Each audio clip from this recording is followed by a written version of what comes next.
Whispers. Beneath the willow tree. On the edge of a small river town in southern China, there was a willow tree so old that no one remembered when it had first taken root.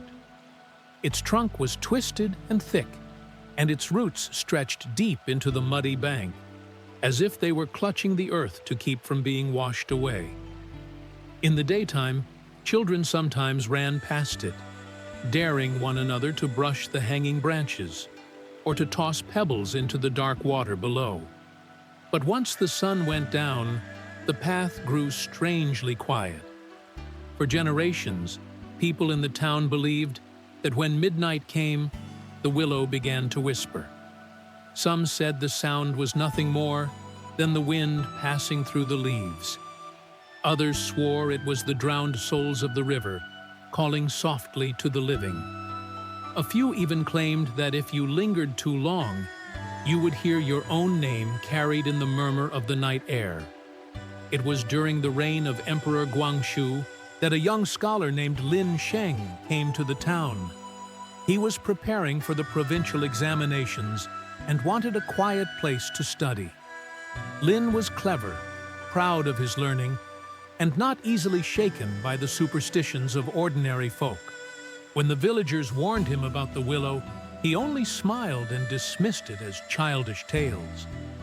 If the dead could truly speak, he would say, they would not waste their words on sighs in the dark. They would ask for justice. But no matter how he laughed, the story stayed in his mind. And so, one heavy summer night, with the air thick and the moon shining bright, Lin carried a lantern to the riverbank. He stood under the drooping branches, waiting. At first, there was nothing, only the steady call of cicadas. Then, so faint he thought he had imagined it, came a sound, a voice, broken and low, like a breath pressed through water. Sheng, return what is mine. The lantern trembled in his hand. He turned, quickly, searching the shadows. But the path was empty. Only the willow swayed slowly above him. Telling himself he must be tired, he hurried back to his lodging. But the next night, unable to resist, he returned. Again, the voice came, clearer than before. And this time, it sounded like someone he once knew. His cousin, who had drowned years ago.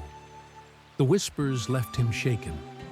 He confided in the innkeeper where he stayed, an old man with clouded eyes who had lived by the river all his life. The innkeeper listened and nodded, as if none of this surprised him. Then he told Lin that long ago, a bride disappeared beneath that willow on her wedding night. Her red veil was found caught in its branches, but her body was never recovered. Since then, people said the tree had claimed lives, one generation after another, and those who had tried to cut it down were the first to be buried beneath it. Lin tried to laugh it off, but the memory of the whisper gnawed at him. By the third night, he could no longer pretend it was only the wind. He brought his lantern and his books to the tree, determined to stay and face whatever might come. When the world fell silent around midnight, the whisper returned, heavy and close. Return it, or join me, Lin demanded aloud. Return what? Who speaks? His voice cracked in the stillness. There was no answer, only the drip of water falling from the branches. But when he looked down, he saw something half buried in the mud. Reaching with unsteady hands, he pulled it free. It was a jade hairpin, delicate, broken at the tip, the kind a bride might wear on her wedding day. Lin turned the hairpin in his hand, the lantern's faint glow reflecting off its jade surface. It was cold, colder than the night air, and damp with mud. As he brushed it clean, he noticed a tiny engraving near the base, a character too worn to read clearly. The moment his thumb touched it, the whisper rose again, curling around him like breath against his ear. Mine. Mine. The lantern flame sputtered. Lin felt the ground soften beneath him, as though the riverbank were swallowing his feet. He staggered back, clutching the hairpin. When at last the voice faded, he ran, not stopping until the willow was far behind. Back in the safety of his room, he laid the hairpin on the desk and stared at it by candlelight. Could it truly belong to the missing bride? The old innkeeper's tale replayed in his mind. The vanished young woman, the veil tangled in the branches, the curse that followed. The next morning, Lin questioned the innkeeper further. The old man sighed and admitted that the story was more than a rumor. The bride had been named Mei Lian, beloved daughter of a wealthy family. On her wedding night, she and her new husband crossed the river to their bridal chamber. Somewhere along the path, she vanished. Only the veil was found, fluttering high among the willow's branches. The groom was suspected of murder, yet no proof was ever found. He left the town in disgrace, and Mei Lian's family never recovered her body. Lin's hand closed around the hairpin. If this belonged to her, then perhaps the whispers are not mere superstition. Perhaps she seeks justice still. The innkeeper's eyes clouded with unease. Young scholar, do not meddle in what the dead demand. Return the pin to the river and let the willow keep its secrets. But Lin's pride, sharpened by years of study, would not allow retreat. He believed that truth, once uncovered, must be faced. That night he returned again to the willow, hairpin in hand. The air felt heavier than before, as though the river held its breath. He lifted the pin and spoke firmly. If this is yours, show yourself. Tell me what must be done. The branches swayed, though no wind blew. Slowly, a figure began to take shape among the shadows of the willow. Pale, veiled in something that shimmered faintly like wet silk. It stood at the edge of the water. Lin's heart pounded, yet he did not look away.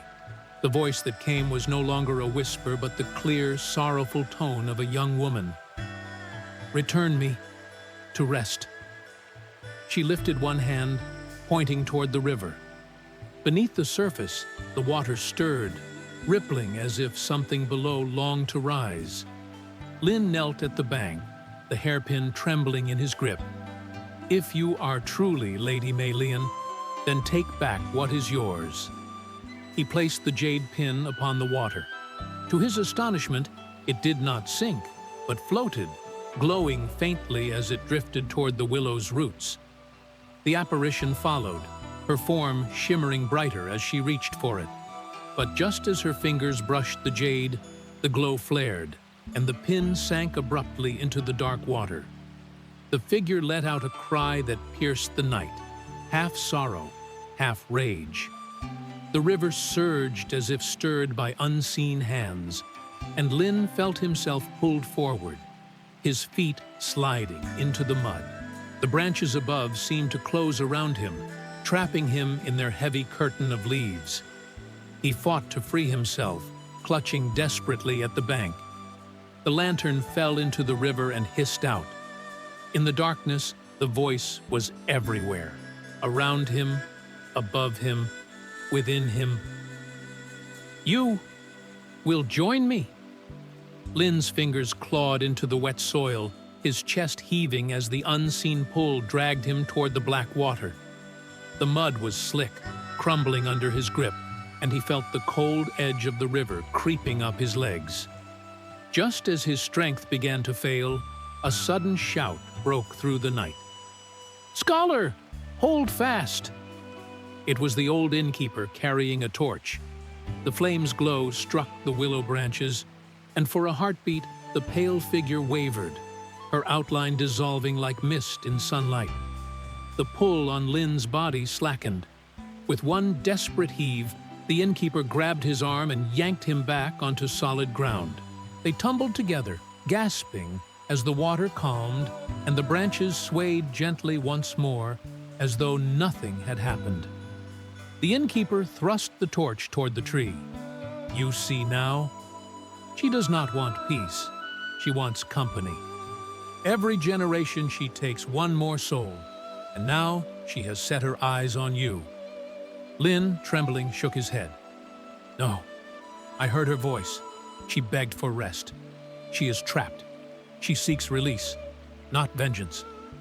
The old man spat into the mud. Believe what you wish, but I have lived long enough to see more than one man vanish under those branches.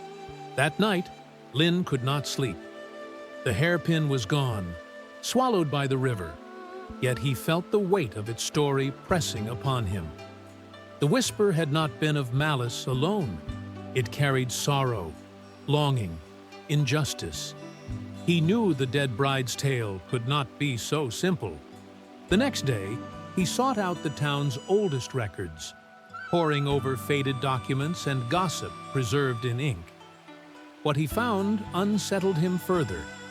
The groom who had been accused was from a rival family, one whose fortune had risen soon after Mei Lian's disappearance. Land disputes, debts, and simmering enmities wove through the pages. The truth hinted at something darker, that the bride had been sacrificed to silence a scandal, her body hidden beneath the roots of the willow. The river used to wash away every trace. That evening, Lin returned once more to the riverbank, this time not with a lantern, but with incense and paper money. He lit them carefully, bowing low. The willow rustled, and from the corner of his eye, he saw the faint shimmer of the veiled figure once again. I know you are here, he said softly. If what you seek is rest, then guide me. Show me where you remain bound. The air chilled, and the figure lifted her hand, pointing again, not to the river this time, but to the base of the willow itself, where the gnarled roots twisted deep into the ground. Lin dug there the next day with the help of 2 hired men. The soil was heavy, waterlogged, resisting every stroke of the shovel. But by afternoon, they struck something hard. Carefully, they uncovered it, a length of rotted wood, the remains of a lacquered bridal chest. Within, bones lay tangled in scraps of silk that had once been red. The hired men fled in terror. Lin alone remained, his body shaking as he covered the remains with a clean cloth. At last, the truth was before him. Mei Lian had never crossed the river. She had been buried alive beneath the very tree that drank the town's water. That night, Lin set up an altar at the willow, burning incense, chanting prayers for the restless spirit. He placed offerings of food and wine, and when he bowed 3 times, the branches above stirred as if in answer. The veiled figure appeared once more, this time not sorrowful, but serene. She reached for the rising smoke, her form growing fainter, lighter, until at last she dissolved into the night air like mist under the moon. The whispers ceased. From that night forward, the willow never murmured again. Children once more played by the river, and no one vanished beneath its branches. But Lin never forgot the voice that had called his name. Though the town hailed him for putting the spirit to rest, he often wondered whether she had truly been freed, or whether she lingered still, waiting, just beyond the veil of silence. And on certain nights, when the wind swept, low over the river, he swore he could still hear it, faint, almost tender. Shang.